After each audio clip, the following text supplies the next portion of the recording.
In this video, I'm going to share with you 7 skills that you need to develop as a first-time CEO to become more effective in your role. Because the reality is there's a huge difference between being a founder and manager and being a highly effective CEO. It's a difficult transition to make, and it's one that so many first-time CEOs struggle with.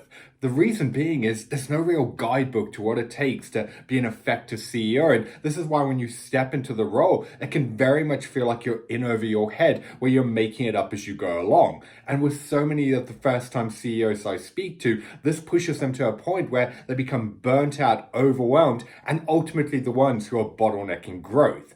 If you're new here, my name's Byron Morrison. I'm the author of The Effective CEO, and what I do is help first-time CEOs take control and become more effective in their role.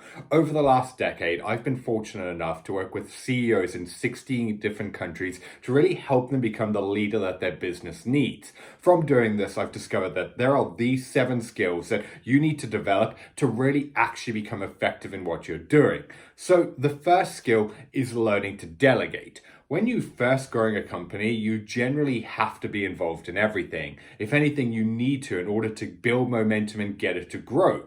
As you start to scale though, your focus needs to become far more honed in.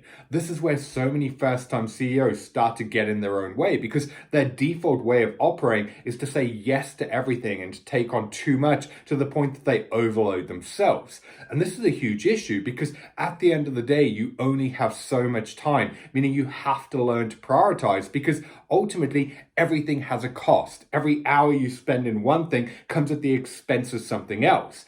This is why when I'm working with my private clients, we have to figure out what is their zone of genius, where does their time have the greatest impact, what can only be done by them. Then they need to start auditing everything through that lens to really figure out, is this actually important or could it be done by someone else? When you really start approaching your days this way, you can have a lot more clarity about what you actually commit to.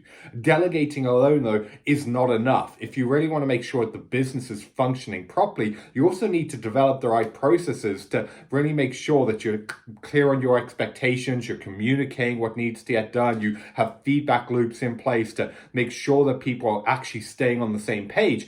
And then most importantly, actually keeping people accountable. This is where if you don't get this right, a lot of mistakes are going to be made and you're just going to be pulled into reactive problems, which again is going to take you away from what you need to be doing. So this is really one of the big things you need to focus on is figuring out, okay, what does your role actually look like? What are your key responsibilities? What are the things that you need to be doing? And how can you get everything else off your plate? I've got various videos on my channel that go into how to figure all of this out. So just have a look through them and it's going to give you a lot of clarity on how you should be spending your days. The second skill you need to develop as a first-time CEO is learning to communicate. You see, the problem is with first-time CEOs is generally they're visionaries and big thinkers who are used to executing and operating at pace. And while this was an amazing skill set when they first started out in helping them build momentum and gain traction, it's now one of the biggest problems that risks them bottlenecking growth.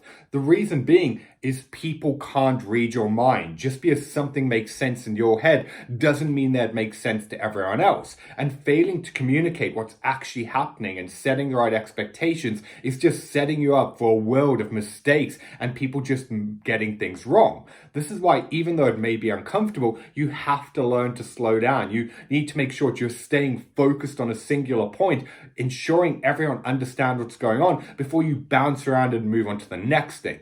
This takes practice, but a big part of it as well is clear preparation before you go into that meeting. Rather than just going in overwhelmed with all of these racing thoughts, you need to know, okay, what is the outcome that you want? How do you need to communicate? What questions do you need to ask to make sure that everyone understands? When you slow down and you make sure actually everyone's coming along for the ride, it's going to make your life so much easier. I see a lot of the time though, the first time CEOs who get this wrong, what tends to happen is they'll delegate tasks and then it'll come back, it'll be completely different to what they wanted when they actually shared it, or there'll be a load of mistakes, meaning they'll get pulled into it, and it takes up a lot of their time trying to resolve and fix these problems.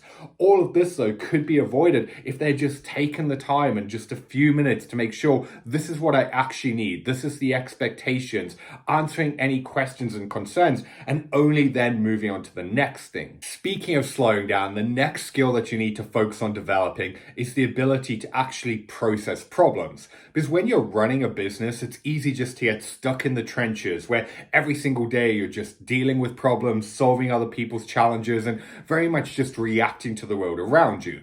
The problem with this is when you're in that reactive state, it pushes you into this headspace where you can't think clearly, you don't make the right decisions, and you really don't handle things as the best version of yourself. This is why it's so important to understand that there's a huge difference between a reaction and a response. A reaction is impulsive, it's driven by emotion, whereas a response is processed and controlled. And this is why the first thing I do with all of my private clients is we focus on really developing their mindset to the point that when something goes wrong or a challenge is thrown their way, rather than reacting to it and just diving in, they stop, they process what's happening, they understand what's going on, and then they choose how to respond to it. And the reason why this is so important is a lot of the time when you're coming from a reactive place, you're just focusing on the problem. You're not slowing down to look at possible solutions or ways to handle it effectively. Also, when you're driven by emotion, this is when you get frustrated or angry or overwhelmed, and all of that can leave you in a situation where you look back later and you're like, I really didn't handle that like I wish I would have. And this is why you could avoid a lot of these problems by really up-leveling your way of thinking to the point that you stop, you process, understand, and then choose how to respond. Master this, and that's how you're actually going to have the calm composure you need to navigate the challenges that are thrown your way. The fourth skill you need to focus on developing is having tough conversations. You'd be amazed how many first-time CEOs I speak to who put off tough conversations for weeks, if not months at a time. And I get it, they're uncomfortable, they're not something that you want to do, but they're also unfortunately part of the role. And the problem is when you put them off, you allow mistakes and underperformance to continue, problems to manifest, and it causes a whole host of issues within the organization. This is why one thing I always encourage first-time CEOs to do is really start to reframe what's going on. Because the thing to recognize is the reason why you don't want to face tough conversations is because of your perception about how that other person's going to react. You're building it up in your mind to the point that you're worried they're going to get angry or frustrated or upset or whatever that may be. And that's the reason why you don't want to deal with it. The thing is, though, you don't know how someone else is going to react. All that is a story in your head. And you're building it up to the point that it's causing all of this anxiety and stress, which as a result, by putting it off, just causes a lot of frustration internally that takes your focus and energy from everything else you need to be going on. This is why whenever I'm working with clients on this, the way I always get them to reframe it is instead of viewing it as a tough conversation, start to reframe it as a clarity conversation. It's a discussion to figure out what is going on, how to get on the same page and move forward. Not only that, the more that you start to have these conversations, the easier they're going to become. This is how you're going to build your confidence to recognize that with so many of them, it's not a big deal. And even if it does blow up and it's not a great conversation, it's still going to get you one step closer towards finding a resolution, which is going to be far better than leaving it just to manifest and continue to grow. This is why if you want to be a more effective CEO, you have to start pushing yourself to face these head on. That means either dealing with it straight away or scheduling it to handle it as soon as possible. One thing I do always advise though is when you are going to have these tough conversations, again going back to the previous point, don't go in emotional or being reactive. Take some time to prepare. Think about, what do I need to communicate? What's the point I want to get across? How do I need to say it? From there, you can then start to actually think about, okay, this is how I'm going to handle this as the best version of myself. one of the common ways I do this with clients is in my Evolve program, I do what are called SOS calls. And one of the biggest challenges we deal with are these tough conversations. We get on a call in advance and I help clients go through it to really figure out, okay, what do you want to communicate? How do you need to say it? Really calm them down so they have a mental game plan before they go in. And this is why I really advise find someone that you can, if this is going to be a challenging conversation, to kind of coach and guide you through it, to run through it in advance. That proactive preparation is going to allow you to feel far more in control. The second skill that you need to develop is learning to actually find balance.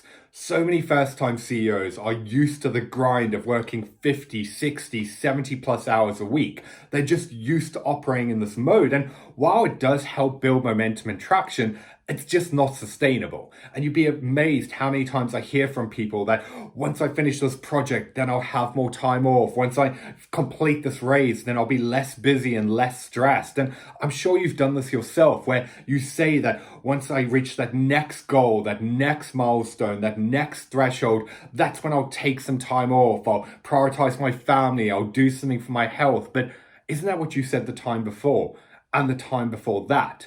The reality is there's never going to be a right time to prioritize the other areas of your life. And that's why you have to make a decision to get them in check. Because at the end of the day, every new level of success is going to bring with it new levels of problems. There's always going to be something that in the moment seems more important. And this is why whenever I'm coaching clients, we have to look holistically at what they're doing in every area of their life. Because if you're not looking after yourself and you're not getting high quality sleep or eating the right foods or taking time off, all that's going to happen is you're going to get pushed to a point where you're going to become burnt out. Your business is going to start to feel like a mental and emotional drain. And this is why it's so important to start developing the right routines. Because if you don't, that lack of energy and focus is going to start affecting everything from your productivity to your performance and how you show up in your role. This really comes from actually you starting to set the right boundaries, not just with other people, but with yourself as well. Because I know from experience how difficult it is to switch off. Like historically, one of my biggest challenges personally has been able to find this balance. I know what it's like where when you do try and take off, you're attached to your phone and just thinking about work. So yeah, you may be there physically, but mentally you're checked out. Long term, if you don't figure out how to get this under control, all that's going to happen is your relationships are going to suffer, your health is going to deteriorate, you're going to stop being happy and lose that passion and purpose that you once had. And this is why I'm such a big believer that you need to start recognizing that building and running a company is not a sprint, it's a marathon. But we get so caught up in the day-to-day where we focus on every problem and issue, thinking it's a life or death needs to be done right now. And that's why you really need to step back and recognize, okay, what is your workload for the week? What are you taking on? What is actually a priority? And then start to look at the other areas of your life and structure your world around that. When you're more intentional with what you take on and the other things that you need to follow through with, that's when it becomes a lot easier to get them in harmony so that you can have that life of freedom on your terms. The seventh skill that you need to develop is the ability to think 5 steps ahead. In life and business, often your biggest gains and successes are going to require sacrifice or short-term loss that leads to long-term gain. The problem for a lot of first-time CEOs and founders, though, is because they've got so much pressure on themselves to perform and deliver, they operate in a scarcity mindset where they're playing not to lose instead of to win. And this is why you really need to start looking at actions and decisions through the lens of where you're trying to get to. Because when you start making decisions based on the future and the results that you're trying to make, then it becomes a lot easier to actually make the right call. Because something that on paper, when you're just looking at step number 1, may not look like a good idea, but when you map it out to the further steps, you can see the reason why you're making that choice, and it becomes far easier to actually follow through with it. Not only that, this is really where having the confidence and intuition to back yourself is so important, because if you're constantly second guessing yourself or overthinking decisions, again, it's going to keep you stuck in that mentality where you're focusing on short-term problems and not the long-term growth that you're trying to create. Obviously, though, that doesn't mean being reckless, but it means knowing when to take calculated risks and when to actually back yourself. I've actually got another video where I break down the decision-making framework that I take all of my private clients through to really make better choices in their life and business. And I'm going to link it above and also in the description below. But what this is going to do is really start to show you how to think in a way where you can think 5 steps ahead and make decisions based on where you want to get to, not just on where you are. So there you have it. 7 skills you need to develop as a first-time CEO if you want to become more effective in your role. All of these are a big part of the work that I do with my private clients in my Evolve program, where our focus is on evolving you into the leader that your business needs so that you can maximize your time, lead with confidence, and ultimately grow a business without losing your sanity. So if you do want to find out more about that, I'm going to link above the video that goes through the entire battle-tested process I use with my private clients to help them take control and become more effective in their role. And you can also find out more about that in the description of this video, or just drop me a message or email as well. I've been Byron Morrison, and if you enjoyed this video, make sure you hit the like button and subscribe so that you don't miss future videos.